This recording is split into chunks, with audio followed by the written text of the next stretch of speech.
Well, welcome back, boys and girls, to where are we at? Chapter 18, The Forest. Well, Nogger has been treated with some kindness by Mr. Mousey and Mr. Rabbit, but now the three of them are headed off on this adventure into this deep forest. So let's see what happens next. Chapter 18, The Forest. So, what's uns for doing now? Asked Nogger. The first question he had asked since meeting up with Mr. Mousey and Mr. Rabbit. That he didn't ask about how they had got to Descalidor without getting wet themselves seemed odd to the mouse, but since he had asked and there seemed no further point in keeping their next plan secret from the beaver at this stage, he decided just to be as plain as he could. He had considered the question of asking him to join them in their quest, but so far had not had the opportunity. "Look, Nogger," he began, "we, Mr. Rabbit and I, are actually, well, we're on a rescue mission, and dangerous as it has been, we expect it to become much more so." At this, Mr. Rabbit's ears perked up. "More dangerous? Did I just hear you say more dangerous, Mr. Mousey? More dangerous than falling millions of feet to certain death on at least 50 occasions? More dangerous than fighting off sharks and swimming miles to jump onto a ship full of cutthroat pirates? More dangerous than fighting off single-handedly hordes of vicious Descalidors, not to mention packs of wolves and out-of-control speed rugs?" Mr. Rabbit liked a good bit of exaggeration to jazz things up a bit at times, and he was doing a considerable amount of jazzing up at the minute. "Not always pirates, lad," said Nogger in a quieter voice, shaking his head, "and certainly never cutthroat." Mr. Mousey listened carefully as he tied up his pack with the now non-flying carpet on top. Mr. Rabbit was talking again. "Well, if you're not a pirate, then I'm not a rabbit," he argued. "I mean, that boat of yours had pirate written all over it, and it had one of those piratey flag things, and your captain said you were all pirates, and even if he didn't, he probably meant to, and anyway, I am a rabbit, and that proves it." Well, the beaver was still shaking his furry head. "Listen here, big lugs," he stated. "What he sees with only eyes alone is not always the whole picture, if he gets my drift." While Mr. Rabbit thought about that one, Mr. Mousey decided to chance asking Nogger a more direct question, as in his current frame of mind it looked like he might very well answer. "So, if not a pirate, then what?" he asked. Nogger stood up straight, his back erect and head held high, as he declared, "Sailor on His Majesty's ship, the Redoubtable, honour bound to find our lost Captain Andre de Vere and help him put the king back on his throne." "King? What king?" asked Mr. Rabbit. "King Benny's, except of course he were killed." Mr. Rabbit looked at the pirate with the most amazed looking face he could dig out of his store of amazed faces. He had quite a store of those. "So, you're going to put a dead king back on his throne? And what does the dead king think about all of this?" Well, the question seemed to give Nogger a bit of difficulty. He thought long and hard, all the while rubbing the side of his face with his knuckles. Mr. Mousey watched the two of them for a minute before speaking up.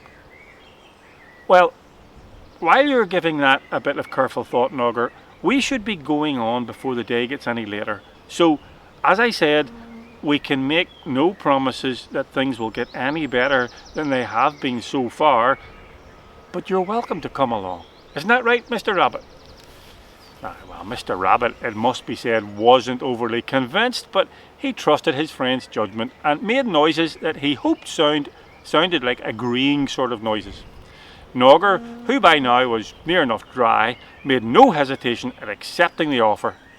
It was, after all, the only one going. Mr. Rabbit finished packing, and the mouse kicked out their little fire, taking care to replace the stones they had gathered for the circle. Apart from a burnt circle on the grass, which would soon grow over, no evidence was left of their stay. Do you have any idea how large the forest is? Mr. Mousey asked Nogger as they began to set off. Sorry, lad. Old Nogger's not a one to take an interest in dry land stuff. Now, if he'd asked how big the seas are... He didn't, said Mr. Rabbit, who was just a little bit irritated by the way things were getting a bit out of control.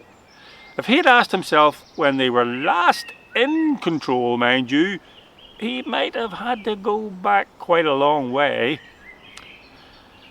I know how far we'll be able to walk into it, though, Mr. Mousey added with a sparkle in his eye. How do you know that, how far we'll walk into it, if you don't even know the size of it? Asked Mr. Rabbit, his face screwed up in a look that showed he couldn't see how the mouse's statement could possibly be right. Easy, said Mr. Mousey. Halfway. What? Well, halfway. We'll be able to walk in halfway. After that, well, we'll be walking out. The tree line was about 1.5 miles distant, and the little mouse led them over the softly undulating hills, following the lay of the land. There were no trodden paths, which seemed odd to the little woodland creatures. Back in their own homeland, the meadows around the woods were abundant with crisscrossing roots, all leading eventually to the centre of their little world, the woods, and their leafy trees filled with the happy chirping and calling of its inhabitants. Walking into the woods always lifted the spirits of the two of them. There was always something new to discover, someone waiting to chat with. As the forest grew nearer, there were no feelings like that. A hidden darkness seemed to hang over the approaching trees, and no noise could be heard of any bird or any animal. The last few 100 yards of open land were marked by the lack of shrubs or bushes. Only grass lay between them and the forbidding gloom. Any chat between them had faded to silence, and now at last they stood before a seemingly impenetrable wall of timber. Oh well, can't say we didn't try. Back home then? Mr. Rabbit's voice sounded odd in the echoing air. When Mr. Mousey turned to look at his friend, he could see by his weak grin that he was attempting a joke, but had been silenced by the heavy air. The mouse still held the captain's map in his hand, and he bent his head to study it. Right, he said in a quiet voice. We are here. He stubbed a finger onto the chart near the bottom. So if we head along here in a southeasterly direction, we should come to the marked path through the forest. Well, neither Nogger nor the rabbit offered any objection, so without waiting any longer, they all headed off. Mr. Mousey leading them, then Nogger, followed by Mr. Rabbit, taking up the rear. The trees now passed silently on their right, and they made good time as they walked. It had been some time since the mouse or the rabbit had had the chance to stretch their legs, and apart from the gloom to the right, were actually beginning to enjoy the exercise. Nogger, however, had spent most of his days on board some ship or other, and was not used to doing long stretches or hiking. He was strong and had a good pair of hands for all sorts of work, but this trudging along was not easy for him. He had no intention of letting the others have any knowledge of this, though, and so he just put his head down and got on with it. They walked for about 3 hours like this, when suddenly Mr. Mousey stopped and held up his hand. Not far now, he proclaimed. but before we enter the forest, it might be a good time to stop for some lunch." The gloom was punctured, and Mr. Rabbit felt like hugging his friend. "Yes, yes, yes! Just what I've been thinking." "Oh," said the Mouse, glad to hear such strong agreement when he was not finding it easy to be sure of good decisions. "When did you first think that?" "Well, as soon as you kicked the fire out," replied the Rabbit matter-of-factly. "Or maybe even before that, now I come to think about it." "If you had your way," laughed his friend, "we would eat from dawn to dusk and maybe wake up a few times in the middle of the night for snacks." "Maybe? Maybe," said Mr. Rabbit. "I don't see any maybe about it." Well, they walked away from the woods a little distance and found a quiet spot beside a little stream. The packs were opened and food pulled out. Mr. Rabbit gave thanks for them all, and soon they were tucking into cold sausages and crusty bread.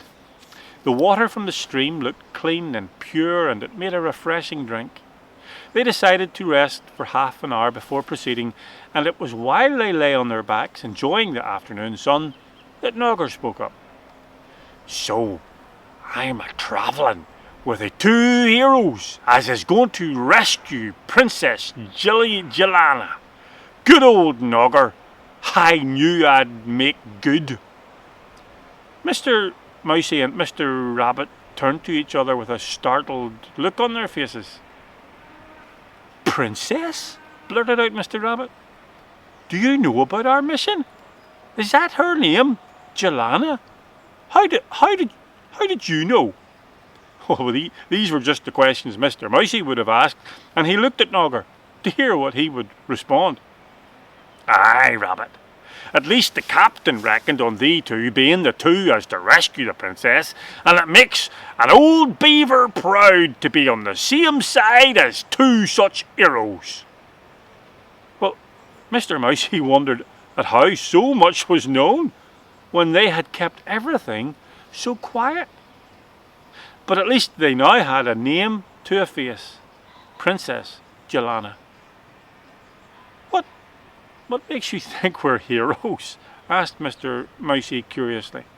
"What makes old Nogger think he be heroes? Why, when so many have died doing what he and the Rabbit have been trying to do, what else could he be?" Well, Mr. Rabbit's very large, eyed, open-mouthed look showed that he had heard Nogger all right, but Mr. Mousey decided to risk asking Nogger one more question. "But how do you know so much about us? We are only two friends from a land far away, and yet—" He was interrupted by the beaver. "Ah, now, Mousey, if I was to tell you all I know, then he would know perhaps things before the time he was supposed to know." With that, he tapped his nose with a stubby finger and said no more. How it was that the old beaver knew so much, and evidently even more, was a burning mystery to the two friends. But since no more could be drawn out of Nogger at this stage, Mr. Mousey just left it at that. "Time to move on," he declared, and they all tidied up and headed back over to where they had left off. Once again they marched along the edge of the forest, Mr. Mousey looking at the map in his hand very frequently and checking his bearings. The opening came very suddenly, and actually could easily have been missed. As they were walking, a gap opened up to their right. It was not much wider than the thickness of about 3 trees, and the little mouse only entered when he had satisfied himself that it was the one on the map.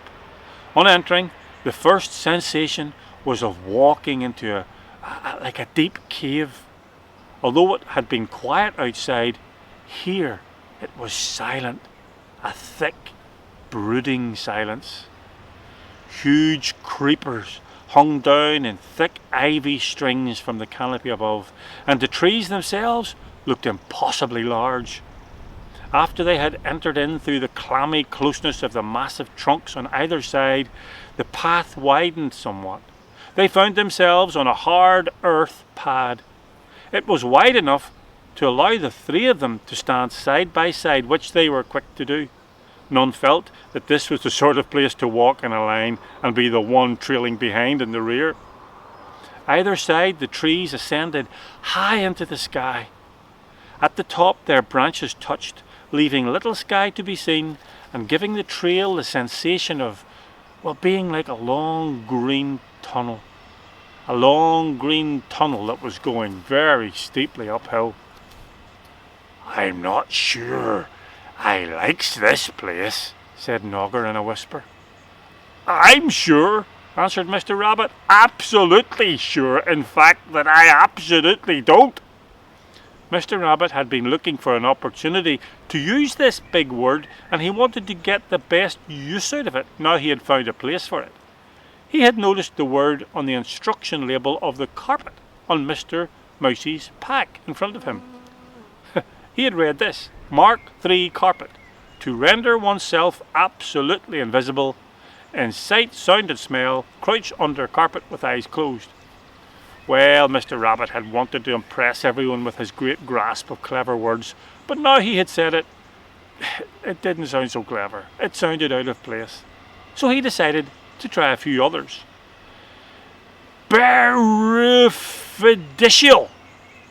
Well, he's not completely sure how real this word was, but it sounded important.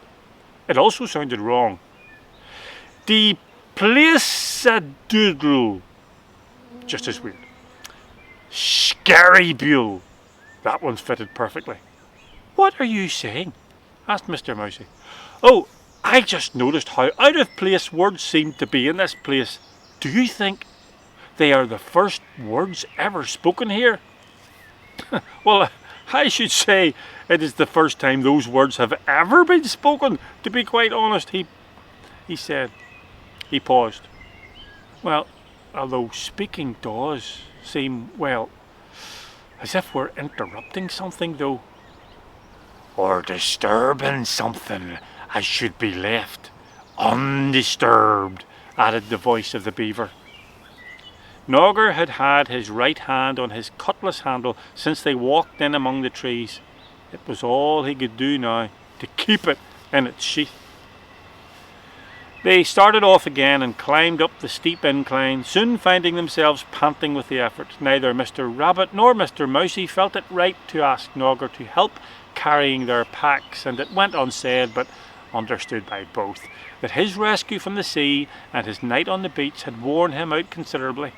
They also realised that he was probably not used to doing too much walking, perhaps later, when he had gathered some strength. The heavy packs made the mouse and the rabbit strain as they grunted their way up the hill.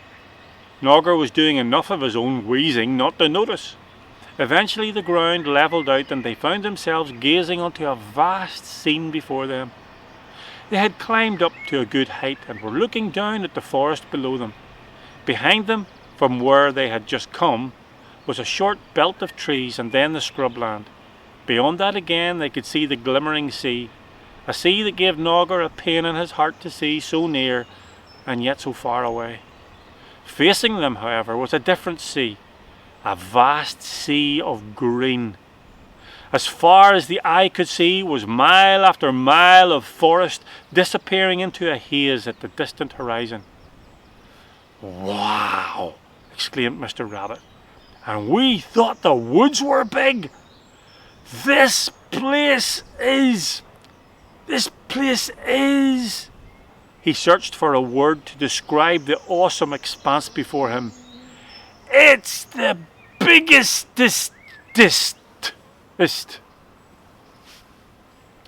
Here at the crown of the hill, the trees were not so tightly packed.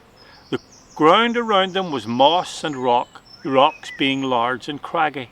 One in particular had a flattish top to it, and Nogger suggested they climb up and take a good look around. This seemed a good idea. The rock was a good 20 feet high, but had plenty of hand and footholds for climbing. After clambering up, they sat down and viewed all around them. "So, where do we go from here?" asked the rabbit. "There!"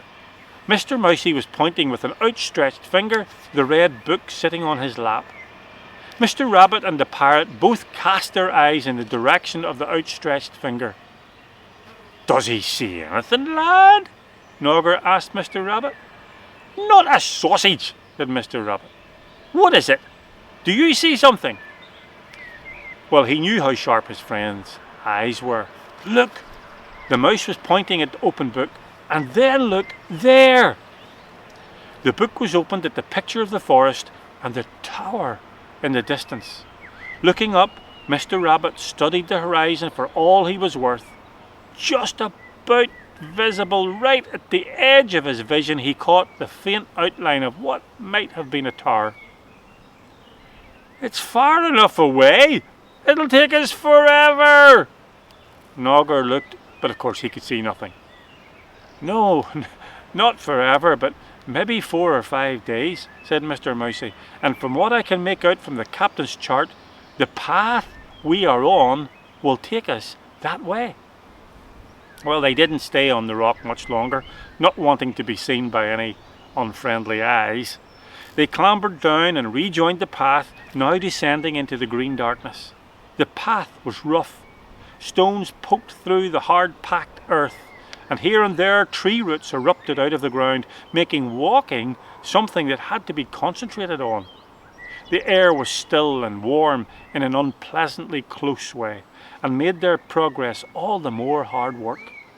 Where shafts of light managed to pierce the closely crowded trees, they angled down through the branches and glittered with dusty brightness. Their brightness only made the darkness behind all the more secretive. Well, they didn't feel inclined much to talk, and instead fell to their own inward thoughts. Nogger was thinking of stories of others who had come this way, probably mostly sailors' imaginations, but not one of those thoughts was one that had a happy ending. Mr. Mousey, well, he was wrestling in his mind with what they were expected to do when they got to the tower or castle or whatever it was they were headed to. Find the princess. What was her name? Oh yes, Princess Jelana. Rescue her from her prison, and then what? It was still so very unclear. Mr. Rabbit was wondering who had made the path. They were moving along like this, deep in their thoughts, when Mr. Rabbit heard it. He heard it first, but when the noise repeated itself, all three heard it, and they stopped dead in their tracks. Right, what's the end of that chapter? I wonder what the noise was. Oh, deep in this dark forest. Well, we'll need to find out in chapter 20. And until then, boys and girls, thanks for listening. You take care. God bless.